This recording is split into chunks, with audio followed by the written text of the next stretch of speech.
Hello everyone, welcome back to another episode of All the Mods 10. I've already finished recording this episode, but because last episode was running on to about 20 minutes, I was like, oh, we could probably just split it somewhere. And that's what I did. So I'm actually recording this intro after filming the episode. So I think the first thing we're going to do is we're going to work on seeing if we can automate this Runic altar. Alright, so this here should be our machine. Unfortunately, I think we need to make input hatches too. I don't think we need the biggest one, just this thing. It'll be machine casings. Oh, it's machine casings. Oh no. This is expensive. Can I make this now? Looks like we can. Are we out of modularium now? Almost. We almost need to make this automated forge, and that's tier 5.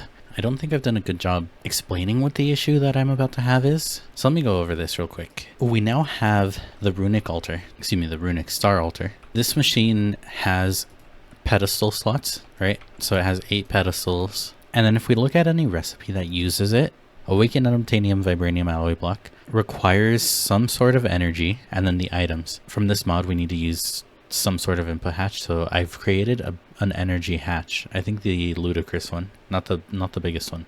But we're probably also going to need item hatches because we had 9 pedestals up there, and this requires 13 different items to craft, so we need to input them somewhere. It's not even mentioning the star. The star requires so many items. That one will probably need the biggest input hatch. Okay, so the problem with this is that the item hatches are actually made with modularium. The easiest way to make modularium is this recipe. And if not this recipe, you probably want to use the automatic forge, which means we have to craft an automatic forge. That's kind of just explaining the base issue here. Pretty much what I'm saying is we're broke. This has been kind of a disaster. I have had to build another ritual. I've had to build it twice. No, I don't know how it happened, but I forgot to record footage of me creating the automatic forge, but here it is.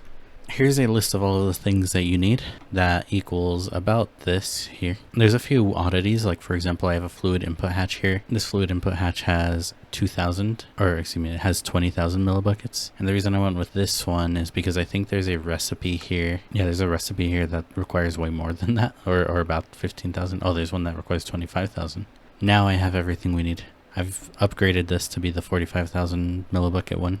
Let's see how this goes. Here's our forge. And we'll go ahead and tell it to build. Looking at some of these other recipes, liquid souls we can only get through a Runic Crucible. So unfortunately I think we need to do this. It should be a quick recipe. I have all the items we need for the Crucible, I'm pretty sure. Okay, there we go. And we'll hit it with the gavel. Ooh, those are purple. Luckily the list for this one is a lot smaller, so we should be good here to just construct. And yep, this certainly looks like a machine. Oh, this thing spins. No way. That's cool. I did not know that. Alright, I've been super AFK for a while. Here's some beehives. I've kind of had to resort to using bees to get pollen. I need to change this output, but we now have a whole bunch of pollen.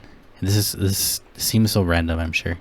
Pretty much what's happening is some of these recipes for the Crucible, one of the things that we need to automate liquid souls that we need for the automatic forge, we need something called Unrefined liquid souls, and in order to get this, the only way you can do it is through this recipe, which is a fluid extractor with a soul tree log.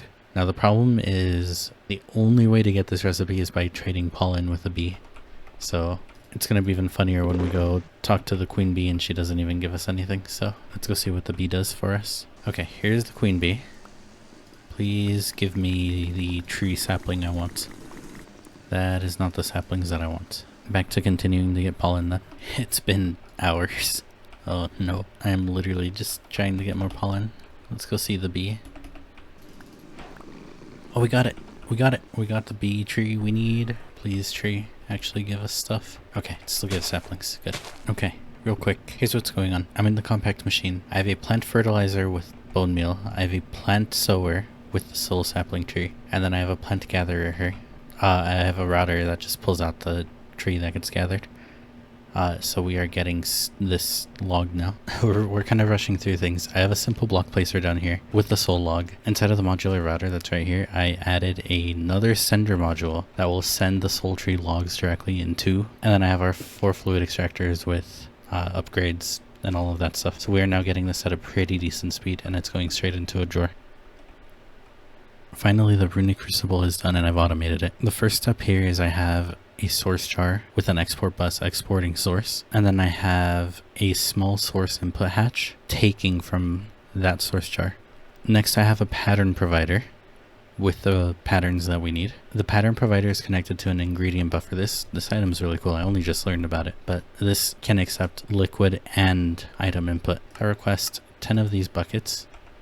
It'll give us the souls on one side and liquid souls on the other side, the unrefined ones that is. On this other side, I have the output hatches. So fluid output hatch, tiny item output hatch. Item output hatch just goes straight into a dimensional chest. This other side with the liquid goes into a bucket because I couldn't figure out a better way. Like anytime I would import this liquid, it would disappear in my inventory and I have no clue where it goes in my system. It's somewhere, but it's not showing up in my system somewhere. So what I did is I added a fluid tank. I export using an import export bus. I export buckets and I make sure that any liquid stay here. So this will create buckets. Buckets will go into this drawer. This drawer is then entangled to here underneath some of my other storage drawers. It's entangled to another tank which will pull the liquid out and then put it into a drawer, which we can then use in our applied energistic system.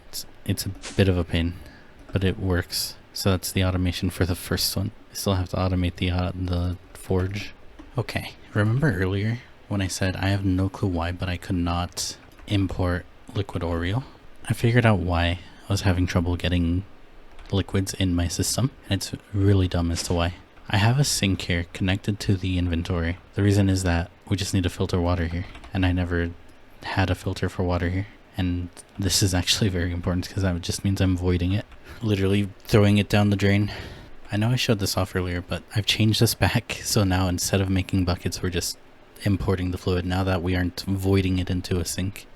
But with that, I also have more automation. I've now automated this auto Hephaestus forge. The only recipe out of it that we want is this one, because there's a couple other ones. And I'm pretty sure these should all work for us. But let me show you what this automation looks like. Underneath here, I've created the fluid input hatches in the 4 corner spots, like right in the middle. So these are ludicrous fluid input hatches, and they need to be this big because there's recipes that will require something up to 100,000 millibuckets. Make sure you have these larger input hatches. As last time, I have a extended pattern provider. This one is locked crafting, and then I have the one pattern that I have in there. Using another ingredient buffer, we will transport the items into a ludicrous item input, and then we will use a fluid pipe set to, it doesn't really matter if it's set to furthest first or closest first, but it just can't be on any other setting. That way it will fill one of these before it goes on to the next one. And then the last thing is we also have a item output hatch which is just entangled into the pattern provider. I could have a cable all the way there, but then it looks messy. So if I request a bunch of these ingots and I look in here, we can see them disappear. These items here should get filled. It happens so fast that we couldn't even see it. But this automation does work for us now. So I can cover this up again. Oh, I'm making the other recipes and I just realized I don't think I talked about the XP fluid. The easiest way to get XP fluid is actually through a bee. There is an experience bee, and this bee is just emerald bee and lapis bee, and those are bees we already have. I think we didn't have emerald bee, but emerald bee is so easy to get. Diamond and slimy bee, yeah, we had all that. We had all that from previous bee handling that we've done. So getting this bee was really easy, and then it's just the bookshelf. It is a little slow. I almost kind of want to double it because if we look at our XP fluid, we're a little behind where I'd like to be. I finally automated the runic star altar. This should be the last thing we do here for today. Down here, underneath everything, on the right side here I have a ludicrous item input. On the left side I have a tiny item output. In the center here I have the pattern provider. I have an ingredient buffer. The ingredient buffer inputs into the item input, and I have the item output entangled into the pattern provider. When I request, I've already done it. I forgot to hit record, but when I request this, we should see a few things happen. First, it has to craft unbreaking books because those don't stay in our system for long. And then the second thing we'll see is that it will go into the ingredient buffer, into the item input.